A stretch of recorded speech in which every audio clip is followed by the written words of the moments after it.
I used to think I had the kind of life most men would trade their right arm for. Not flashy, not perfect, but real, built the hard way over 20 years of showing up early, staying late, and keeping my promises even when no one was looking. Even when no one would have blamed me for giving up. My name's David, and until 6 months ago, I was just a regular guy living a quiet dream. Modest 2-story house on a tree-lined street, 2 cars in the driveway, 1 new, 1 reliable, a backyard grill I was proud of, and a wife I thought loved me with the same fierce loyalty I gave her every single day. I worked as a regional sales manager for a construction supply company. Not glamorous work by any stretch, but it paid the bills, kept food on the table, and let us take a vacation once a year. Usually somewhere quiet where we could sit in the sun and pretend the world was smaller than it really was. Looking back now, it's almost laughable how much faith I had in what we built together, how I wore my wedding ring like armor, convinced it was enough to shield me from the storms other men whispered about over beers after work. Those murmurs of cold wives and wandering hearts that I smugly thought didn't apply to me. I wasn't some deadbeat husband, glued to a bar stool or flirting with secretaries half my age. I came home every night, cooked when she was tired, held her hand under the table at family dinners, and listened, really listened, when she talked about her day. Even if most nights it was just small things like gossip from the office or what the neighbor's dog got into this time. I thought that was the trick to a lasting marriage. Showing up, doing the work, loving without conditions or keeping score. Turns out, I was half right. You do have to show up, but you also have to be smart enough to realize when the person you're showing up for is slowly replacing you in their heart with someone else.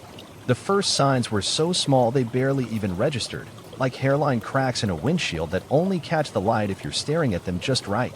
The late nights that stretched a little longer than they used to. The way her laugh sounded different when she answered unknown numbers she swore were just work. The quick snap of irritation in her voice when I asked innocent questions like, "Are you working late again tonight?" At first, I told myself not to be one of those guys, the paranoid ones, the bitter ones, the ones who suffocate good women by clinging too tight. So I gave her the benefit of the doubt, convincing myself that my reward for trusting her would be a stronger marriage, not the brutal unraveling that would soon blindside me like a truck running a red light in the dead of night. It started so quietly I almost missed it, like a draft seeping under a locked door, subtle enough to dismiss if you weren't paying attention, but relentless enough that eventually, even the deepest sleeper wakes up shivering. I remember the first time she texted me that she had to stay late at work. It seemed innocent enough, part of the rhythm of life we'd always had, her career in marketing sometimes pulling her into after-hours meetings she claimed were impossible to get out of, and I, ever the trusting fool, had simply smiled at my phone and texted back, "No problem, babe. I'll keep dinner warm." If you had told me that single message would one day feel like a scar across my memory, I would have laughed at you then, maybe even gotten angry, because I truly believed, that there were some people in your life you could bet the farm on and never lose. But the late nights started multiplying, first once a week, then 2, then 3, and every time I asked her about it, gently at first, like a man careful not to frighten a wounded animal, she had a ready-made excuse, a tight little smile, and a tone of voice that suggested I was being unreasonable just for noticing. She told me about client dinners, last-minute strategy meetings, even a team-building bowling night that sounded so cartoonishly fake I almost laughed when she said it, except for the look in her eyes. A cold flicker of something hard and defiant that froze the chuckle in my throat. I started noticing other things too, the way she flinched when I reached for her phone lying face down on the kitchen counter, the sudden password on the device she used to hand to me without a second thought. The smell of men's cologne that wasn't mine lingering faintly on her jacket when she hugged me goodnight without ever meeting my eyes. And still, like an idiot clinging to a sinking ship, I told myself stories to keep the dream alive. Fairy tales where stress explained her distance, where bad luck made her forget our date nights, where my own overthinking was the real villain whispering lies in my ear. Every man tells himself those stories when he stands on the edge of betrayal and looks down into the darkness below, and some men are smart enough to step back before they fall. But me, I was already tumbling headfirst, clutching on to hope with bleeding fingers. Desperate to believe that love could outlast even the cracks I was starting to see in the mirror of our life. The first real crack didn't just appear, it tore open with the violence of a sudden lightning strike on a clear blue afternoon, so jarring and unexpected that for a few long seconds, I genuinely thought I had misheard her, that somehow my own mind, worn thin by suspicion and sleepless nights, had twisted her words into something sinister. It happened on a Wednesday, A day so ordinary it should have blended into 1,000 others, but instead it seared into my memory like a brand. She had left that morning in her usual tailored suit, smiling distractedly over the brim of her coffee cup, muttering something about meetings running late and not waiting up, and I had kissed her goodbye like a fool stepping off a cliff without ever bothering to check if there was ground beneath him. That night, when she finally came through the door close to midnight, her hair slightly disheveled, her cheeks flushed in a way no amount of cool autumn air could explain, she dropped her bag and offered a rushed apology about an emergency meeting with a new client from Boston, the words falling out of her mouth too quickly, as if she had practiced them all the way home. I didn't press her that night, even though something inside me twisted like a knife with every word she spoke. But fate, cruel, cold, inevitable fate, handed me the truth the very next evening. When I overheard her chatting on the phone with her sister while she thought I was still outside fixing the broken porch light, she laughed, a soft, guilty little sound, and said she was sorry she missed their call the night before because she and her team had been at a late team-building event downtown, bowling and drinking until her boss practically had to drag her out of the bar. I stood there in the darkened hallway, hidden by the corner of the stairwell, hearing her repeat the lie she had told the night before, except this time it was a completely different version, and the cold, numbing realization washed over me that lies, no matter how carefully rehearsed, eventually start to unravel when the storyteller forgets who they're performing for. I wish I could tell you that I stormed into the room, demanded the truth, and caught her red-handed like some triumphant hero in a movie, but the real truth is so much uglier. I just stood there, pressed against the cold wall, listening to her laugh about the night she thought she'd gotten away with, feeling something inside me quietly break, something I would never be able to glue back together again. And still, God help me, even after that, even knowing what I knew, a part of me still wanted to believe there was a reasonable explanation, some stupid, innocent reason why the woman I loved was weaving two separate realities depending on who was listening. It's incredible the lengths a man's heart will go to just to keep beating when the life he built is crumbling beneath his feet. There comes a moment, a brutal, sobering moment, when even the most trusting man realizes that love without proof is just a loaded gun pointed straight at his own heart. And that night, standing alone in the hallway listening to my wife spin fairy tales to her sister, I finally understood that I couldn't afford to live on blind faith anymore. I didn't rage, I didn't scream, I didn't tear the house apart looking for hidden clues like some half-crazed movie character. Instead, I moved with the cold, methodical precision of a man planning his own survival. The next day, during my lunch break, I sat in my truck with the windows cracked just enough to breathe and ordered a small, hard-to-detect GPS tracker off a site that specialized in discreet personal security. A phrase that felt both laughable and nauseating at the same time. I watched the shipping confirmation hit my inbox, my hands trembling just slightly as the gravity of what I was about to do settled onto my shoulders like a weight I knew I could never again put down. But I didn't stop there, because deep down, I already knew. I knew that when the dam finally burst, when her lies spilled into the open like dirty water, I would need more than just my word against hers if I wanted to walk away from this nightmare with any dignity intact. That evening, while she was in the shower singing a song I didn't recognize, some new habit that now felt jarringly out of place, I scrolled through local listings and found the number of a private investigator, a former cop turned professional truth finder, who answered my call on the second ring with a voice like gravel and a promise not to judge, no matter what I needed him to do. Within 24 hours, I had signed a contract, slipped the GPS tracker into a hidden pocket under the passenger seat of her car, and installed a small recording app on her phone, one that copied her texts and call logs onto a private cloud server I could access from anywhere. Every move I made felt like another betrayal stacked on top of hers, and yet I kept telling myself, over and over like a prayer whispered into a black hole, that I wasn't the one tearing this marriage apart. I was just the poor bastard finally turning on the lights to see how much rot had eaten away at the foundation. I had no idea then just how fast everything would spiral once the truth started leaking through the cracks. No idea how brutal and swift the downfall would be when the mask she wore finally slipped. But sitting there in my truck under the bruised orange glow of the streetlights, watching the tracker app blink to life on my screen for the first time, I made myself a promise. No more blind trust, no more excuses. No more dying by inches just to protect a woman who didn't even have the decency to keep her lies straight. It was a Thursday night when the lie I had spent months trying not to see finally reached up from the pit of my stomach and ripped me apart. And the worst part, The part one still can't talk about without my throat closing up like a fist was how normal the night had started. Meatloaf in the oven, the local news humming low in the background, her lips brushing my cheek with the same casual affection she'd given me 1,000 times before as she breezed out the door, her voice light and careless. As she tossed over her shoulder, "Don't wait up, babe. It's a late meeting with the client from Chicago." I almost believed her. I wanted to believe her. But the moment the front door clicked shut and her taillights faded down our quiet suburban street, I pulled out my phone, opened the tracker app, and watched the small blinking. That was my wife drive right past the downtown office district, past her company's headquarters, and straight toward a strip of hotels on the edge of the interstate. The kind you book when you want privacy, not comfort. I must have stared at that little blinking dot for a full 5 minutes, willing it to change course, praying it would turn back, that she would call and say she forgot her laptop at the office or got a flat tire. Anything but what my gut was already screaming at me. When it became clear that the GPS wasn't lying, I grabbed my keys off the counter with a hand that barely felt like my own and drove like a man possessed, barely noticing the other cars, barely breathing, until I found myself parked across the street from the Holiday Inn Express, engine idling, heart hammering so loudly I thought it might crack the windshield. I didn't need to see her walk inside.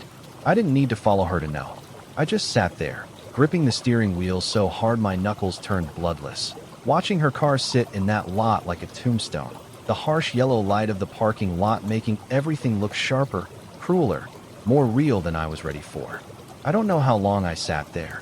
An hour, maybe 2, before the sobs hit me, hard, ugly things that ripped out of my chest without warning, soaking the front of my shirt while I sat alone in the cab of my truck, a grown man weeping like a lost child in the middle of a hotel parking lot he should never have had to see. I remember punching the dashboard hard enough to bruise my knuckles. Remember thinking that if I could just hurt the truck, hurt something, maybe it would hurt less inside. But the ache stayed, stubborn and savage. And somewhere in the middle of that brutal night, I realized that the woman I had built my life around wasn't coming back. Not really. And no amount of forgiveness or wishing could change the fact that she had made her choice the moment she walked through those hotel doors and left. Me sitting there alone in the dark. Some men blow up their lives in one night, storming into hotel lobbies like bulls charging into china shops, demanding answers they already know they'll never truly get. But I wasn't going to give her that satisfaction. Wasn't going to hand her my humiliation on a silver platter while she looked down at me with the same cold pity you give a dog too stupid to see the boot coming. No, I told myself through clenched teeth and burning eyes as I drove home from that parking lot. I would not be the man who raged and cried and begged. I would be the man who waited, who watched, who struck when the moment was so perfect, so undeniable, that she would have no choice but to drown in the ruins of the world she burned. That night, I wiped my face with the sleeve of my jacket, steadied my hands on the steering wheel, and made a silent promise to the man I used to be. You will not die for a woman who was never willing to live for you. The next morning, I kissed her on the forehead when she pretended to be asleep, a ritual that used to be full of warmth but now tasted like ashes in my mouth, and I smiled at breakfast, nodded along to her fake small talk about how crazy work was getting, and even packed her a lunch like nothing had changed, all while the private investigator I hired began stacking evidence faster than I could read the reports. Photos of her laughing in the arms of some nobody wearing discount cologne and smug cheap suits. Timestamped logs from the GPS tracker showing her car parked outside that same seedy hotel every other Thursday.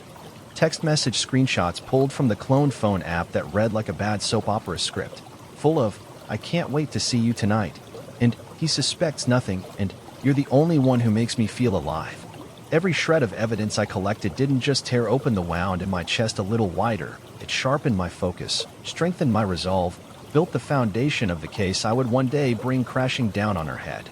I consulted lawyers quietly, men and women who specialized in scorched earth divorces, who smiled grimly when I laid out my growing collection of proof and assured me that, when the time came, she wouldn't know what hit her until she was picking the splinters out of her skin. Every day after work, I played the part of the devoted husband with the precision of a Broadway actor, hiding my disgust so well that sometimes even I almost believed it. But every night, when she was snoring peacefully beside me, the same snore I once found so comforting, I would lie awake, staring at the dark ceiling above us, feeling the rage inside me tighten like a steel spring. And I knew that soon, very soon, the day would come when all of this smiling and nodding and pretending would, finally, gloriously, be over. It didn't take long for her arrogance to start seeping through the cracks she thought she had so carefully concealed. And if the betrayal itself hadn't been enough to gut me, the smug, almost gleeful way she began laying the groundwork for her new life. While still sleeping under the roof I paid for nearly did the job. It started small, as these things often do, with passive little comments about how marriage just isn't what it used to be, how people our age deserve to experience more, how monogamy is kind of outdated if you really think about it. And each time she dropped one of these verbal bombs into our quiet, ordinary evenings, she would look at me with those bright, challenging eyes, as if daring me to question her, daring me to show even a flicker of doubt that might tip my hand too soon. I smiled through it, of course, smiled and nodded like a perfect fool, but every time she turned away, another piece of the man I had been died a slow, brutal death inside me. It escalated faster than I expected, almost as if she couldn't help herself, drunk on the thrill of thinking she had me so thoroughly fooled that she could finally stop pretending altogether. One night, while we were sitting on the back porch watching the sunset, a ritual that used to be one of the most sacred parts of our marriage, she casually mentioned that maybe we should have an honest conversation about opening our marriage. Her voice syrupy sweet and mockingly sincere, like she was offering me a gift I should be grateful for instead of delivering a knife straight into my spine. I remember the exact way she smiled, slow and superior, when she said, "I mean, wouldn't it be exciting to explore new experiences without all the guilt? We're not getting any younger, after all." I laughed. God help me, I actually laughed, not because it was funny, but because if I hadn't laughed, I might have shattered the glass in my hand and thrown the jagged pieces straight through the dream we both knew was already dead. From that moment on, it was open season. She started dressing up more for girls' nights that didn't exist, coming home at obscene hours reeking of cheap perfume and cheap lies, treating me like a relic gathering dust in the corner of a life she no longer bothered to pretend she respected. She was reckless, arrogant, absolutely convinced that I was still too blind, too broken, too spineless to ever call her out, and every single time she smirked at me across the dinner table or accidentally left a lipstick-stained wine glass by the sink. I tucked the rage deeper inside, wrapping it in layers of patience so dense and cold they could have stopped a bullet. She had no idea, not even the faintest suspicion, that the man she thought she was humiliating was meticulously preparing the hammer that would, when it finally fell, obliterate the little empire of lies she had built on the ruins of our love. There's a special kind of satisfaction that comes from knowing you're about to detonate someone's entire false world with the precision of a man who has spent months gathering every single fuse, every ounce of dynamite, every scrap of evidence needed to make sure that when it all comes crashing down, there won't be a single piece large enough for them to cling to. I chose a Sunday for the execution, a sunny, innocent-looking day when friends and family would gather in our backyard for what they thought was just a casual barbecue. Burgers sizzling on the grill, kids running through sprinklers, the heavy, lazy hum of summer in the air, and I played my part perfectly, flipping patties, laughing at bad jokes, handing out beers like a man with nothing heavier on his mind than how well the steaks were searing. She was radiant that day, glowing with the smugness of a woman who thought she had gotten away with it all, wearing a tight summer dress that showed just enough to tease, but not enough to scandalize, fluttering around the party like a queen entertaining her subjects. At exactly 4 o'clock, once everyone had plates in hand and nowhere to hide, I called for a toast, standing tall by the grill with a manila envelope tucked casually under my arm, and I told them all how grateful I was to have such wonderful friends and family in my life. People who had supported us, cheered for us, celebrated our supposed love story for nearly 2 decades. I saw her smiling at me then, that sly, private smile she used to save for moments when she thought she owned me completely, and I savored it, because I knew it would be the last time she would ever wear that smile in my presence. I pulled out the stack of photos first, grainy shots of her wrapped around another man in parking lots, entering hotel rooms, slipping out in the early dawn like a guilty teenager, and I passed them around like party favors, ignoring the gasps, the sudden, horrified whispers that rippled through the crowd as faces paled and jaws dropped in unison. Her expression crumbled almost immediately, the mask slipping in front of everyone she had ever pretended to respect, her voice breaking as she tried to stammer out denials no one was listening to. And when I laid the GPS logs and the printed out messages beside the photos, hard proof in black and white, she finally stopped speaking altogether, standing frozen in place like a criminal caught mid-robbery, no longer even bothering to pretend she wasn't guilty. I didn't yell, didn't cry, didn't need to. The evidence spoke louder than any outburst ever could. And as I stood there, calm and steady, watching her world collapse brick by miserable brick, I realized that revenge doesn't come in shouting matches or thrown dishes. Real revenge comes in silence, in giving someone enough rope to hang themselves, and then stepping back to let gravity do the rest. The Monday after the barbecue was the day I officially filed for divorce, walking into my attorney's office with a folder so thick with evidence that he actually chuckled under his breath and muttered something about how he wished all cases were this clean-cut. From that moment on, everything moved faster than even I expected, like a dam finally giving way after months of pressure, and no matter how desperately she scrambled to patch the holes, the truth I had unleashed swept away everything she had ever clung to. The house, my house, stayed in my name, locked tight by premarital agreements she hadn't even bothered to read when we married because, as she had once proudly said, we'll never need something like that. The cars, the savings, the retirement accounts, all protected, all secured under the brutal clarity of a court system that doesn't take kindly to serial adulterers caught in the act with timestamps and photos so explicit even her own lawyer stopped trying to negotiate midway through the first hearing. The fallout wasn't contained to the courtroom either. It exploded across her entire life like wildfire on dry brush, fueled by the whisper network of small-town gossip and the cruel reality that betrayal stains deeper than she ever imagined. Friends she thought were loyal suddenly found reasons to stop calling. Family members who once adored her now exchanged strained glances at holiday gatherings and avoided mentioning her name altogether. Even the smug little co-workers she had paraded around town with grew distant, sensing that aligning with a woman so publicly humiliated might be poison to their own ambitions. I didn't need to slam the door in her face. Life did it for me, and every time she sent one of her desperate, rambling texts, first angry, then pleading, then pitiful, I would stare at the screen with the cold detachment of a man who had finally woken up from a long, poisonous dream and realized that not every loss is worth mourning. She begged, of course she begged, because cowards always do when they realize the bridges they set on fire were the only paths they ever had. Promises to change, pathetic declarations that it didn't mean anything. Frantic apologies dripping with the kind of regret that only shows up after the consequences come pounding on the door.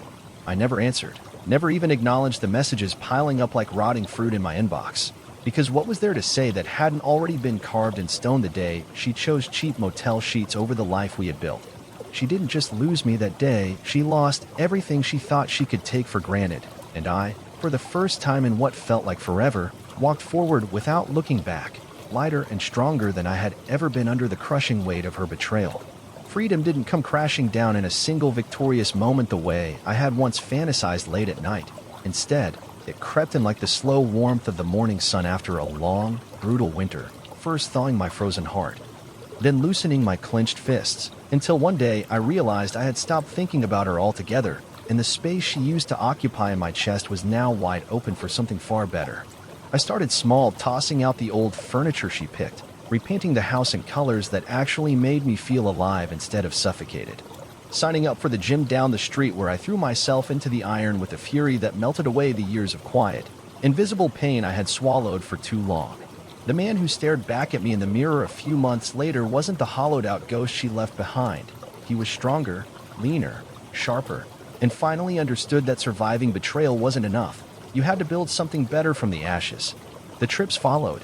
First a solo drive along the Pacific Coast Highway with nothing but the open road and my own thoughts for company. Then a flight to Montana where I learned to fly fish in cold, clean rivers under the endless blue sky, and eventually, weekends spent hiking trails that I used to be too tired, too busy, or too married to even consider.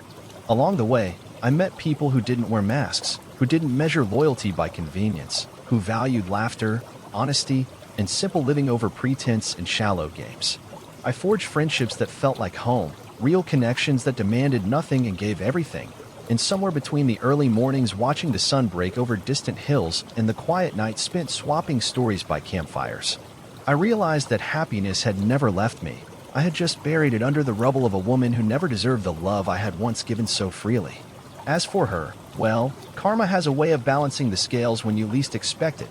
Last I heard, she was renting a dingy one-bedroom apartment on the outskirts of town, clinging desperately to a life that had shrunk down to unpaid bills, awkward glances from former friends, and lonely Friday nights spent stalking old memories on social media. The man she had sacrificed our marriage for had moved on within months, leaving her with nothing but a bitter aftertaste she could never wash out.